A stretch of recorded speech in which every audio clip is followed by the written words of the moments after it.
Teaching skills chapter number 2 शिक्षण अधिगम के सिद्धांत।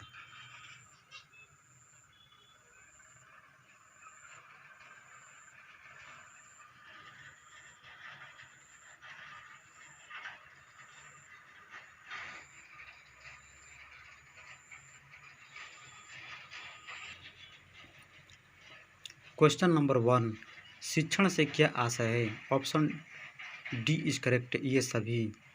शिक्षण से क्या आशय है? ऑप्शन डी इज करेक्ट, ये सभी। क्वेश्चन नंबर 2, दर्शन तथा संस्कृतियों के आधार पर शिक्षण के अर्थ को कितने भागों में बांटा गया है? Option B is correct, 3। दर्शन तथा संस्कृतियों के आधार पर शिक्षण के अर्थ को कितने भागों में बांटा गया है? Option B is correct, 3। Question number 3, शिक्षण अधिगम के प्रमुख विषय कौन से हैं? ऑप्शन ए इज करेक्ट, कला एवं विज्ञान। शिक्षण अधिगम के प्रमुख विषय कौन कौन से हैं? ऑप्शन ए इज करेक्ट, कला एवं विज्ञान। क्वेश्चन नंबर 4, शिक्षण अधिगम का अर्थ बताइए। ऑप्शन बी इज करेक्ट, शिक्षण की समस्त प्रक्रियाओं का संगठन है। क्वेश्चन नंबर 4, शिक्षण अधिगम का अर्थ बताइए। ऑप्शन बी इज करेक्ट, शिक्षण की समस्त प्रक्रियाओं का संगठन है।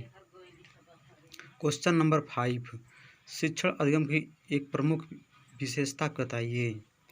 ऑप्शन बी इज करेक्ट, पढ़ाना। शिक्षण अधिगम की एक मुख्य विशेषता बताइए। ऑप्शन बी इज करेक्ट, पढ़ाना। क्वेश्चन नंबर 6, शिक्षण अधिगम किस प्रकार की क्रिया है? ऑप्शन सी इज करेक्ट, कौशल युक्त क्रिया। शिक्षण अधिगम किस प्रकार की क्रिया है? ऑप्शन सी इज करेक्ट, कौशल युक्त क्रिया। क्वेश्चन नंबर 7, शिक्षण अधिगम के कौन से मुख्य अंग होते हैं? ऑप्शन ए इज करेक्ट, सीखने एवं सिखाने वाला। शिक्षण अधिगम के कौन से मुख्य अंग होते हैं? ऑप्शन ए इज करेक्ट, सीखने एवं सिखाने वाला। क्वेश्चन नंबर 8, शिक्षण प्रक्रिया के सामान्य सूत्र के प्रतिपादक कौन है? Option B is correct, Herbert Spencer. शिक्षण प्रक्रिया के सामान्य सूत्र के प्रतिपादक कौन है? Option B is correct, Herbert Spencer. Question number 9, किस शिक्षण प्रक्रिया में बालक के संज्ञान की वस्तुओं को आधार बनाकर अज्ञात वस्तुओं की जानकारी दी जाती है? ऑप्शन सी इज करेक्ट, ज्ञात से अज्ञात की ओर। किस शिक्षण प्रक्रिया में बालक के संज्ञान की वस्तुओं का आधार बनाकर अज्ञात वस्तुओं की जानकारी दी जाती है? ऑप्शन सी इज करेक्ट, ज्ञात से अज्ञात की ओर। क्वेश्चन नंबर 10, दिल्ली भारत की राजधानी है, यह किस शिक्षण अधिगम का उदाहरण है? ऑप्शन ए इज करेक्ट, ज्ञात की ओर। दिल्ली भारत की राजधानी है, यह किस शिक्षण अधिगम का उदाहरण है? ऑप्शन ए इज करेक्ट, ज्ञात की ओर। क्वेश्चन नंबर 11, मूर्त से अमूर्त की ओर इस शिक्षण प्रक्रिया में बालक में किस प्रकार की वस्तुओं का ज्ञान विकसित किया जाता है? ऑप्शन सी इज करेक्ट, दृश्यमान वस्तु। मूर्त से अमूर्त की ओर इस शिक्षण प्रक्रिया में बालक में किस प्रकार की वस्तुओं का ज्ञान विकसित किया जाता है? ऑप्शन सी इज करेक्ट, दृश्यमान वस्तु। स्थूल से सूक्ष्म की ओर का मुख्य उदाहरण दीजिए।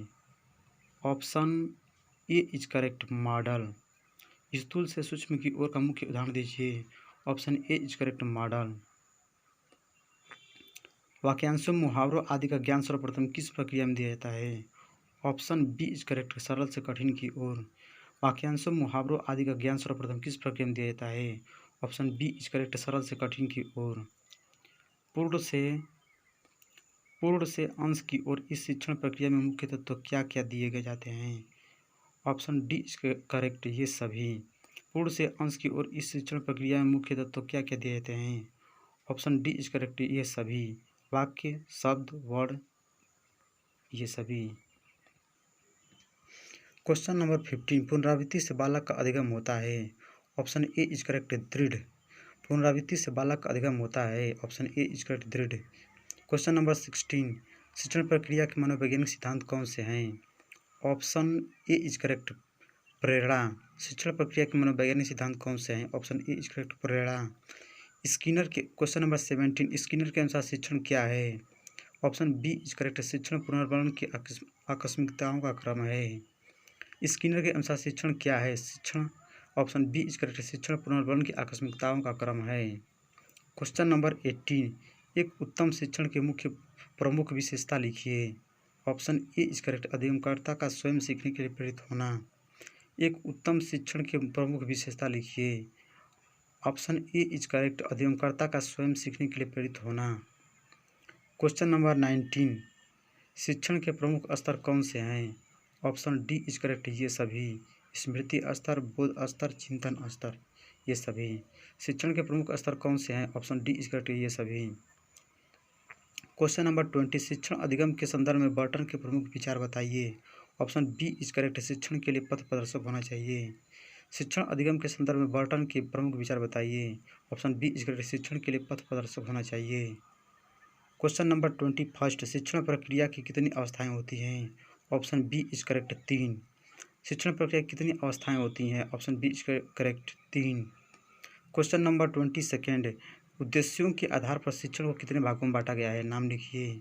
Option A is correct, 3। उद्देश्यों के आधार पर शिक्षण को कितने भागों में बांटा गया है? नाम लिखिए। Option A is correct, 3। Question number 23, शासनात्मक प्रणाली के आधार पर शिक्षण प्रक्रिया के मुख्य प्रकार बताइए। ऑप्शन डी इज करेक्ट, ये सभी। एकतंत्री, लोकतंत्री, हस्तक्षेप सहित, ये सभी। शासनात्मक प्रणाली के आधार पर शिक्षण प्रक्रिया के मुख्य प्रकार बताइए। ऑप्शन डी इज करेक्ट, ये सभी। क्वेश्चन नंबर 24, शिक्षण के में केंद्र बिंदु किसे माना जाता है? ऑप्शन बी इज करेक्ट, छात्र को। शिक्षण में केंद्र बिंदु किसे माना जाता है? ऑप्शन बी इज करेक्ट, छात्र को। क्वेश्चन नंबर 25, एक तंत्रीय शिक्षण किस प्रकार का शिक्षण है? ऑप्शन सी इज करेक्ट, ये और बी दोनों। शिक्षक प्रमुख होता है, छात्र का स्थान गौण होता है। एक तंत्रीय शिक्षण किस प्रकार का शिक्षण है? शिक्षक प्रमुख होता है, छात्र का स्थान गौण होता है। ऑप्शन सी इज करेक्ट, ए और बी दोनों। क्वेश्चन नंबर 26, लोकतांत्रिक शिक्षण में प्रक्रिया का केंद्र बिंदु किसे माना जाता है?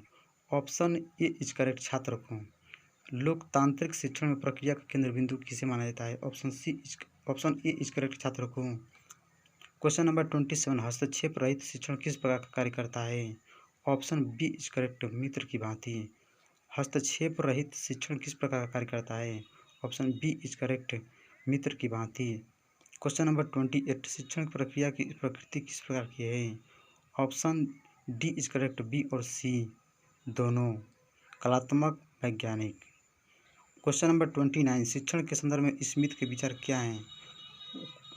ऑप्शन ए इज करेक्ट, निर्देशित करना। शिक्षण के संदर्भ में स्मिथ के विचार क्या हैं? ऑप्शन ए इज करेक्ट, निर्देशित करना।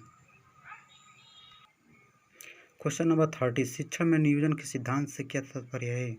ऑप्शन डी इज करेक्ट, ए और बी दोनों। पाठ्य योजना का निर्माण करना, सहायक सामग्री का क्रमबद्ध उपयोग करना। शिक्षण में नियोजन के सिद्धांत से क्या तात्पर्य है? ऑप्शन डी इज करेक्ट, ए और बी दोनों।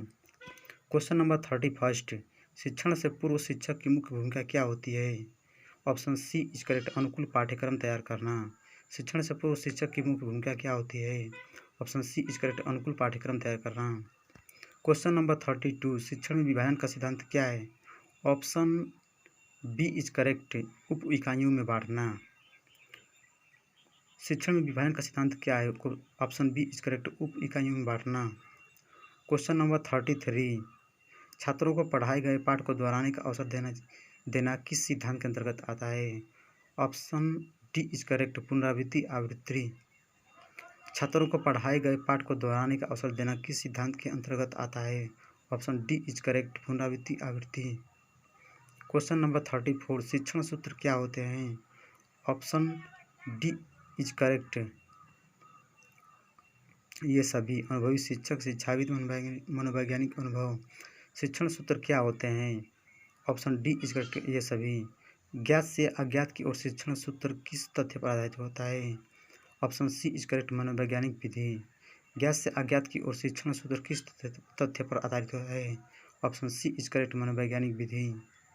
क्वेश्चन नंबर 36, पूर्ण से अंश की ओर किस शिक्षण सूत्र पर आधारित है? ऑप्शन डी इज करेक्ट, गेस्टाल्टवादी सूत्र। पूर्ण से अंश की ओर किस शिक्षण सूत्र पर आधारित है? गेस्टाल्टवादी सूत्र। अब क्वेश्चन नंबर 37, तो रुचि से आप क्या समझते हैं? ऑप्शन ए इज करेक्ट, एक प्रेरक शक्ति। रुचि से आप क्या समझते हैं? ऑप्शन ए इज करेक्ट, एक प्रेरक शक्ति। क्वेश्चन नंबर 38, शिक्षण सिद्धांत की आवश्यकता का कोई एक उदाहरण है? ऑप्शन सी इज करेक्ट, शिक्षण अधिगम। शिक्षण सिद्धांत की आवश्यकता का कोई एक उदाहरण है। ऑप्शन सी इज करेक्ट, शिक्षण अधिगम। क्वेश्चन नंबर 39, किस शिक्षण सूत्र से आशय ज्ञान का अनुभव एवं निरीक्षण से अर्जित का ज्ञान है। ऑप्शन ए इज करेक्ट, अनुभव से तर्क पूर्णता की ओर। किस शिक्षण सूत्र से आशय ज्ञान का अनुभव एवं निरीक्षण से अर्जित ज्ञान है। ऑप्शन ए इज करेक्ट, अनुभव से तर्क पूर्णता की ओर।